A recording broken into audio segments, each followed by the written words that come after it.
Good morning, and thank you, Goldie, and the entire FedScoop team. This week's agenda for Fed Talks is jam-packed, and I'm excited to see it. And I hope that everyone participating today is safe and well.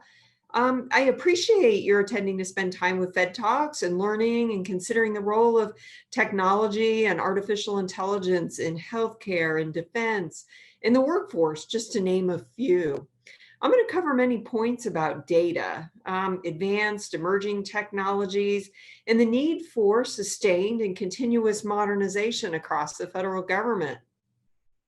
I'd like to start, though, with an overarching statement about technology. It has many, many roles in the federal government's mission, and it is the responsibility of people listening today and the people in our community to ensure that we use the capabilities in the best interests of the people of our nation.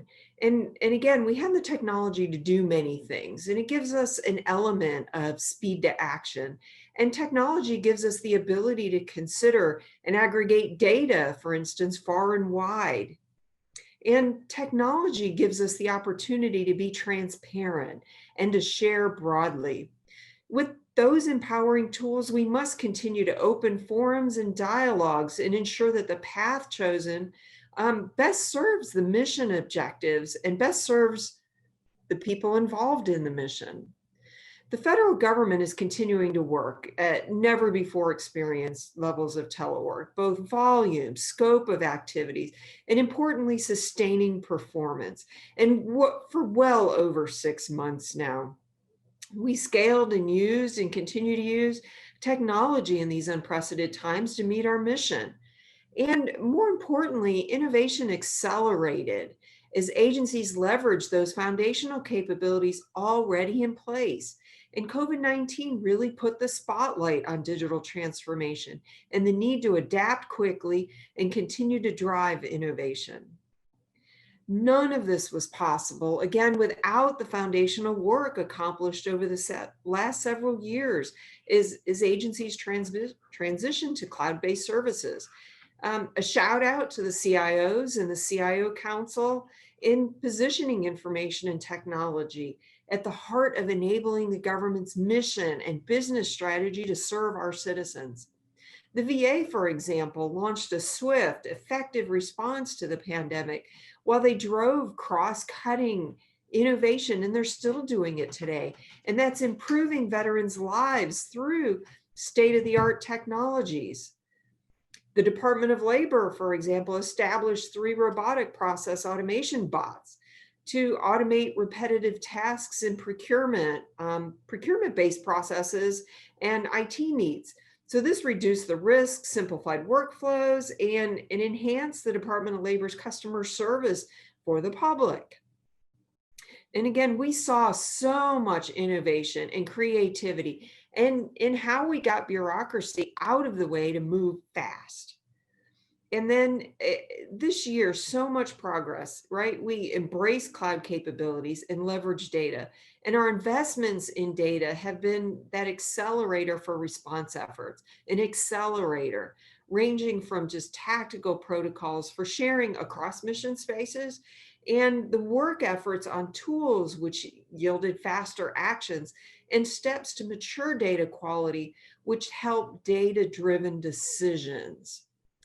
The Chief Data Officers Council, for example, is focused on creating a supportive, collaborative environment to demonstrate the value of the Chief Data Officers and the power of leveraging data as a strategic asset, both collectively as a council on cross-cutting public sector problems and individually at agencies.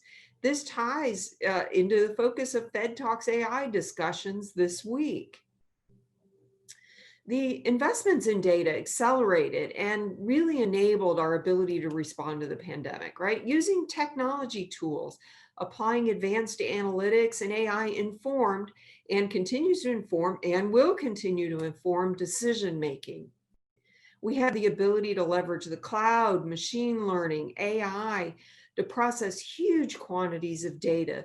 And this previously required expensive hardware and software and manual processes. HHS, for example, and I'll give them a shout out, is leading a technology sprint with the COVID-19. At Anywhere Diagnostics, it's a design-a-thon looking to capture COVID-19 diagnostic data and standardize the data and key reporting data elements. And they're using open data to improve the speed, utility, and comprehensiveness of diagnostic data collection and use. And this is part of HHS's broader AI ecosystem. It benefits the entire country from local to state and national public health authorities. So investments in AI are expanding exponentially, and we're working to determine, which processes or tasks should be improved through AI, through RPA, through machine learning, or other technologies. And, as we move forward, the pandemic really, again, put a spotlight on this. We need to securely share data across the federal government. And throughout the pandemic, we experienced this horizontal and vertical data sharing throughout multiple, levels of government, through the states, through local, through states, up through the federal government and across the federal government. Which really leads us to, the federal data strategy. It has a 10-year horizon and really is driving the federal government where it needs to be, a data-centric enterprise. And data needs to be the foundation for everything we do to improve services and drive decision-making. That improved intelligence, it really requires that data is more accessible, be of high quality, and overseen by a workforce with the skills and the knowledge of agency mission and across the federal government to ask insightful questions of data, because this data is used across federal agencies. It's not always just within one agency, it's across the federal government, that system of systems, which is the federal government. And I think the focus of data, we should be able to access data where it lives, not replicate it. Or we absolutely need to know the authoritative source if data is being pulled or if it's being copied. And accessing that data where it lives, though, can be challenging. It can be challenging to do, which is why investments in the IT infrastructure and the systems, they're really critical to making sure those systems are capable of live access to data, right? Accessing data where it lives, not moving data around. And of course, agencies have made significant progress in sharing data internally to enable those decision-making, right? Effective decision-making using data, data-driven approaches, and to make sure that it's timely, reliable, and actionable. And of course, several agencies, they've created integrated approaches to data analytics, to, decision support development, infrastructure, and tools. And I think the CDO Council, they are looking at a strategy for an integrated approach to provide decision support on common urgent issues across federal agencies where data and tools really need to be and can be shared. This needs to be developed. And again, the CDIO Council is looking at this, integrated approach on data sharing. And of course, the federal CIO's office, we're not going to build any kind of government data platform, right? We're leading the way on key shared services, consistent with the federal data strategy, the action plan for 2020. And we're actually working on the action plan for 2021 because we saw the need for data. We have to accelerate our data maturity across the federal government. The action plans 16, 17, and 18, they're focused on shared solutions that drive learning across the federal data enterprise. Key agencies are leading these actions, in support of open data, such as a pilot for a one-stop portal for researchers to access government data and improve tools for federal agencies to manage their data. Ultimately, we want to ensure these solutions deliver functionality to accelerate the use of data, to deliver on mission and serve the public. We have a skills gap across the federal workforce, and the federal government is taking steps, concrete steps to reskill its workforce. And the CIO Council launched last month, about 2 months ago now, a 6-month data science program. And to that end with the workforce, we're identifying data science vacancies across the federal government so we can get to a government-wide hiring action. We've already shown success on this, but again, having a government-wide data science, a competitive hiring action that uses subject matter experts, create assessments, determine who's qualified. Those are really key elements to getting the right people to come in and work for the federal government and really to help drive the mission. And of course, this pilot, we recently used the same model for using SMEs with qualifying assessments for the customer experience space, right? So we've already proved this out. And so again, we're looking at a government-wide hiring action for data scientists. We have to have a government that's digital. It has to be nimble, has to be resilient, has to be secure. And some of our legacy systems are holding agencies back from using a lot of new technologies and capabilities required to create modern experiences. And these legacy systems oftentimes have these huge, we call them databases, but really it's a blob of data that has PDFs and data and scanned documents, all kinds of stuff in there. And we really need to look at how we're modernizing and what that modernization path is for those legacy systems, those older technologies where you can't readily access the data. And I think, part of the challenge with the CIOs, they need to rapidly connect those and transition those legacy systems to modern technologies while they're minimizing disruption to the systems and mission delivery, right? So you need to bring a new capability and new systems online without taking the old system offline while you're continuing to transition. It's really important that the flow of this and how this moves. HUD, of course, used the Technology Modernization Fund, the TMF, to do just that, to really drive a multi-year transition that was needed to move from decades-old mainframes to a modern cloud-based solution. So once they move to a cloud-based solution, then at such time they'll be able to decommission and turn off that older system and those mainframes. Modernization, it's not a one and done.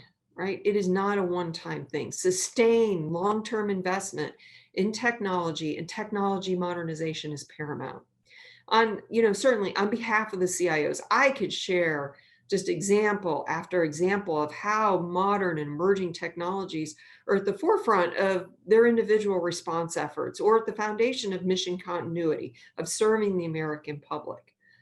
Digital transformation is not a one-off activity, and it does require sustained long-term investments, multi-year investments.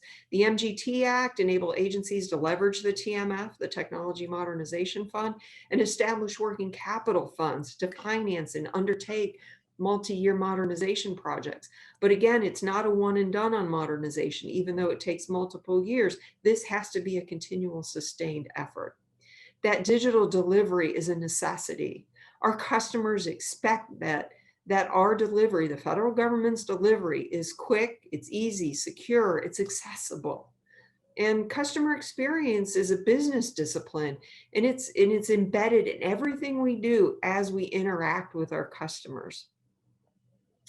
Achieving enterprise-wide modernization, enterprise-wide, whether it's by agency or across the federal government, and migrating off of these older legacy systems, it requires our mission partners, along with everyone in the C-suite, to be champions.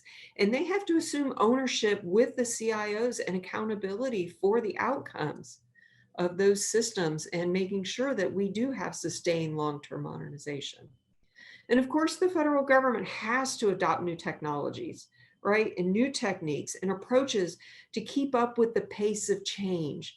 The pace of change will continue to accelerate, and we have to keep up with that. We have to be in this environment where we continually modernize our systems and our ways of working. It's not just about technology, it's about continuous change and how we do that work.